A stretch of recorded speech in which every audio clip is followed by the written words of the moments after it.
as palavras do Santo Evangelho perdoem os nossos pecados. Amém.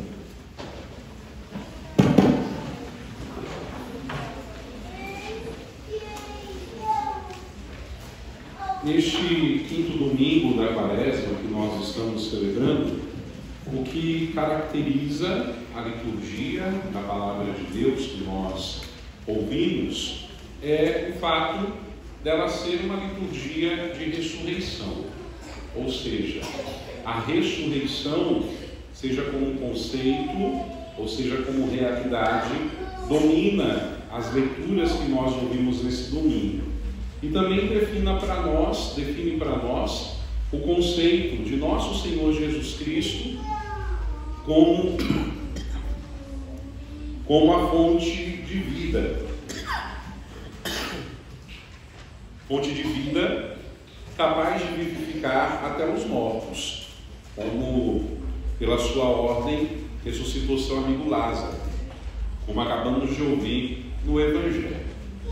Na primeira leitura, nós escutamos o profeta Ezequiel dizer: em vós porei meu espírito e vivereis.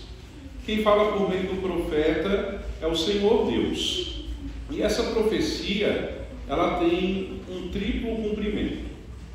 O primeiro cumprimento referia-se àquilo que estava ligado diretamente, no contexto histórico, à reabilitação moral e política de Israel. Está num momento muito delicado da sua história. Parte do povo foi dizimado, outra parte do povo está de novo numa terra estrangeira, debaixo de um jugo de escravidão.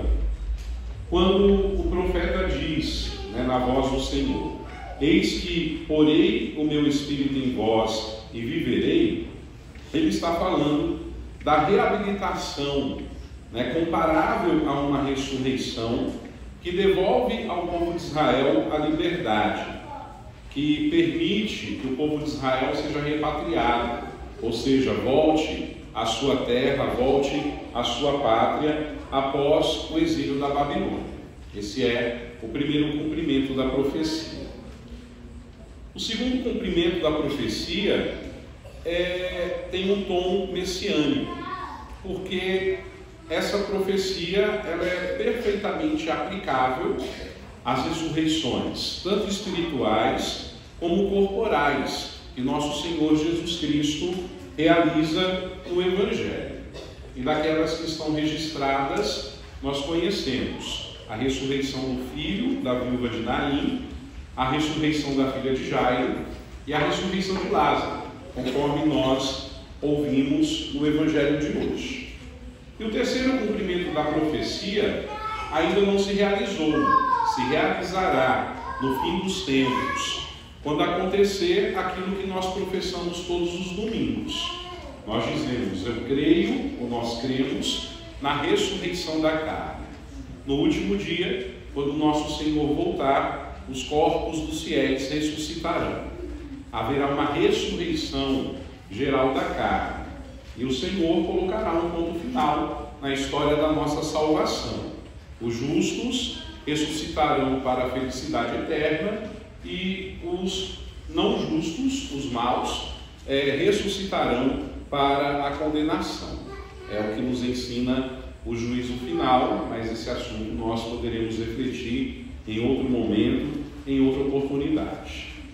Das ressurreições que Jesus realizou, que nós temos conhecimento, que estão registradas no Evangelho, certamente a ressurreição de Lázaro ela tem uma maior importância.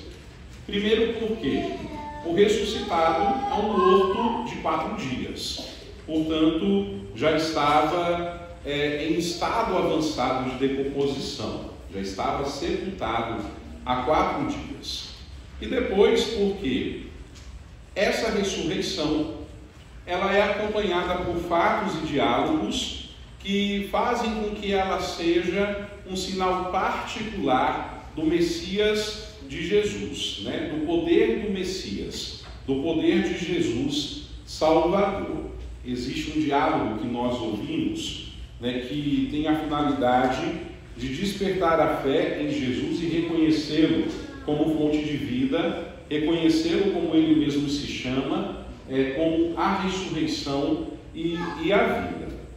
E nós percebemos, né, no contexto de como a cena foi trazida para nós pelo evangelista João, que logo que Lázaro fica doente, parece que as suas irmãs mandam avisar Jesus. Ainda mais porque naquela época não tinha WhatsApp, né? Não tinha telefone. Não dava para avisar assim na velocidade de uma mensagem. Então era uma distância a ser percorrida, o mensageiro foi anunciar a Jesus, avisar Jesus que o seu amigo Lázaro estava doente. E talvez, né, a atitude de Jesus teria sido de partir o mais depressa possível. Porque quando Marta e Maria mandam avisar a Jesus que o seu irmão está doente, certamente elas tinham a esperança de que Jesus chegasse o mais depressa possível e realizasse a cura do seu irmão. Mas Jesus se revela até um tanto tranquilo quando ele recebe a notícia. Ele fala para os discípulos: olha, não se preocupem, porque essa enfermidade não é para a morte, mas é para a glória de Deus. E ele demora um pouco, né, em tomar a iniciativa para seguir viagem para Betânia. E enfim, né, ele surpreende quando os discípulos veem que Jesus está muito tranquilo, porque Jesus fala: não, nosso irmão está dormindo. E os discípulos inclusive dizem: bom, se ele está dormindo, não tem por que a gente se preocupar. Só que os discípulos não entendem que Jesus está falando do sono da morte.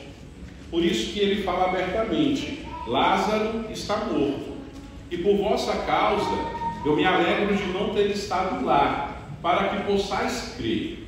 Crer em quê? Que Jesus é o Filho de Deus, que Jesus é o Messias e que pode realizar o que ele está prestes a realizar. Ou seja, o fato da doença e da morte de Lázaro é um fato que estava destinado a glorificar Jesus, afirmar a certeza de que Jesus é ressurreição e vida. Ao mesmo tempo, tinha a função de aperfeiçoar a fé daqueles que já acreditavam nele e despertar a mesma fé naqueles que ainda não acreditavam que ele era o Filho de Deus. E é sobre esse ponto que Jesus insiste no diálogo que ele tem com Marta, a irmã de Lázaro. Marta crê. Marta está convicta de que se Jesus estivesse presente enquanto Lázaro estava vivo e doente, ele não teria morrido. Mas Jesus quer levá-la a reconhecer mais, de que ele não é capaz só de curar enfermidades, mas de como ele é capaz também de ressuscitar os mortos. Jesus faz com que Marta e os presentes que estão ali, independente se já sabiam disso ou não, reconheçam nele o Messias, o Filho de Deus, aquele que veio para dar a vida, e não qualquer vida, mas vida eterna aos que nele creem, aos que creem na sua palavra. É por isso que Jesus declara com tanta autoridade: eu sou a ressurreição e a vida. Quem crê em mim, ainda que esteja morto, viverá. E quem vive e crê em mim, não morrerá para sempre. E pergunta a Marta: você crê nisso? E Marta responde: sim, Senhor, eu creio.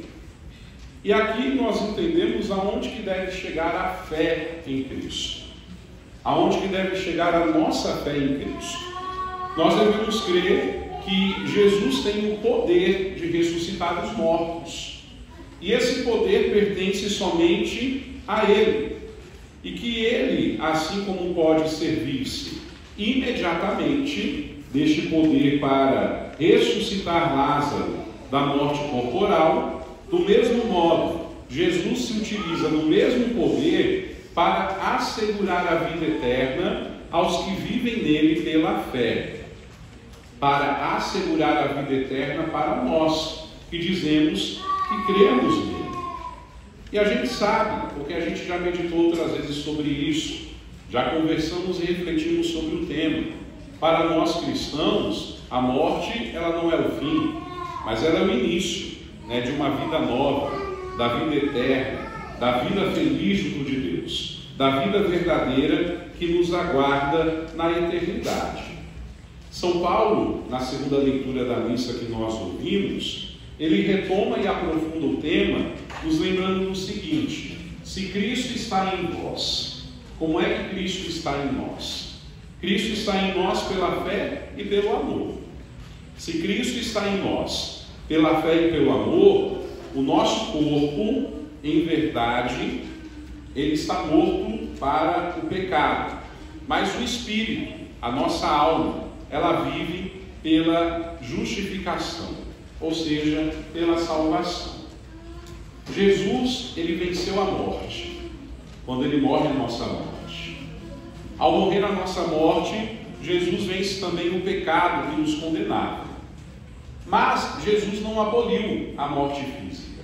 Ela continua sendo uma realidade. Ela continua sendo consequência do pecado. O mesmo Paulo que nós ouvimos hoje é o que vai nos lembrar aqui, porque todos pecaram, todos irão morrer. Só que a morte, ela não é mais condenação, porque a morte de Jesus nos libertou da morte eterna. A morte de Jesus nos libertou da mancha do pecado original, que tinha poder de condenação sobre nós, e nos tornou, participantes da sua vida, da vida que é eterna. Por isso, a gente não tinha que se preocupar, com a morte, porque a morte ela não tem poder mais nenhum, sobre o espírito de quem vive em virtude da justificação, sobre as almas daqueles que foram salvos. No início da Quaresma, nós nos lembrávamos dessa verdade fundamental, que nós somos pó e ao pó retornaremos. Agora, quando alguém morre, o que é que morre? É o corpo e a alma ou só o corpo? Só o corpo. O nosso corpo morre. O nosso corpo tem data de validade. Ele é frágil, ele envelhece, ele adoece e por fim ele irá morrer. A nossa alma não. A nossa alma é a essência daquilo que de fato nós somos. Nós morremos, o nosso corpo volta para a terra de onde veio e a nossa alma vai para junto de Deus. Tanto que é muito comum no velório de alguém a gente dizer que nós estamos velando o corpo, não a pessoa, porque a pessoa é muito mais do que aquela matéria sem vida que a gente vai devolver à terra. É um conjunto, corpo, alma e espírito. E a nossa alma, ela viverá para sempre, porque nós somos destinados por Deus à imortalidade. Não é imortalidade nessa vida, mas a imortalidade na vida eterna. É esse o motivo principal pelo qual nós não deveríamos temer a morte, mas nos preparar para ela, porque ela é condição de nós adentrarmos nessa realidade de salvação que nos aguarda depois que nós fecharmos os nossos olhos para essa vida. E além disso, virá no final dos tempos em que também os corpos dos fiéis ressuscitarão gloriosos para não mais morrer, como eu lembrava há pouco, e enfim serão participantes de modo pleno e definitivo da ressurreição do Senhor. Nesse dia, quando Jesus voltar glorioso, ele será, em pleno sentido, a nossa ressurreição e a nossa vida. E nós, que certamente nos encontraremos entre o número dos eleitos ressuscitados, o glorificaremos e viveremos eternamente pela graça transbordante do seu mistério pascal.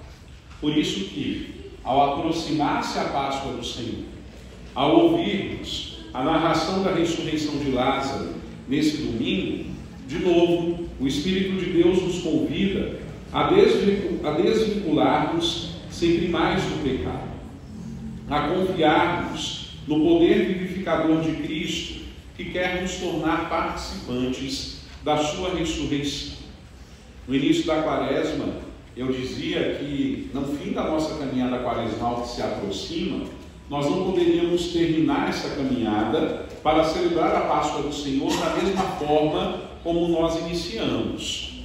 É preciso que algo tenha mudado em nós, ainda que pequenininho, ainda que seja uma coisa assim muito imperceptível, que só a gente tenha consciência e conhecimento, porque nós não vamos celebrar somente a ressurreição de Jesus, mas vamos celebrar também a nossa ressurreição. Celebraremos também mais uma ressurreição espiritual que o Senhor nos concede viver, sobretudo através da celebração do sacramento da penitência, onde muitos já celebraram, outros ainda vão celebrar nesses últimos dias da caminhada quaresmal, que é um instrumento de ressurreição. Não é só um ato onde a gente reconhece que é pecador, mas é sobretudo aquele momento em que Deus nos dá a chance de rompermos com o pecado e abraçarmos a vida nova que Ele nos oferece na cruz. E dentre aquilo que nós vamos confessar, certamente tem que estar presente algum aspecto da nossa vida que a gente decidiu mudar. Deus nos dá a graça? Deus nos dá a graça, mas é preciso que a gente também se esforce a romper com aqueles pecados de estimação que a gente também sabe que fazem mal para a gente, mas que a gente insiste em tê-los na nossa vida, quando eles, na verdade, trazem grandes prejuízos. E oxalá, queira Deus, que a gente consiga verificar que, de fato, nós conseguimos mudar algo, romper com alguma coisa, deixar de fora da nossa vida alguma situação, alguma realidade, para que na ressurreição de Cristo nós possamos celebrar também algum aspecto da nossa ressurreição espiritual, ou seja, da nossa mudança de vida, da nossa mudança de conduta, e verificar que de fato nós demos um passo bem sério e concreto no nosso processo de conversão. E tudo isso porque o Senhor quer ser para nós ressurreição e vida, nesse tempo que nós vivemos e na eternidade feliz que nos aguarda. E nós precisamos fazer a nossa parte para que isso seja uma realidade na nossa vida. Que o Espírito de Deus esteja conosco, que Ele nos encha de coragem, que Ele nos leve a decidir-se de novo por Cristo, pela Sua palavra, pela doutrina da Igreja, porque aqui nós temos tudo que é preciso para viver uma vida de santidade conforme a vontade de Deus. E se assim nós escolhermos, nós seremos verdadeiramente livres. Não é a liberdade das falácias do mundo que oferece para nós hoje, mas é a liberdade que vem da cruz, que nos resgata de fato do pecado e da morte, e nos coloca nessa condição de filhos e filhas de Deus, porque Deus nos amou de tal forma que nos deu o seu Filho. Nós cremos nele, então acreditemos também na promessa que ele nos diz hoje, que quem crê nele, ainda que morto, viverá para sempre, porque nós somos destinados à imortalidade, e é para lá que nós estamos caminhando, honrando a Deus, seguindo, servindo, e que Ele nos dê forças para abraçarmos com coragem esse projeto de conversão, de busca da Sua presença, da Sua palavra e de crescimento na santidade. Que assim seja. Amém.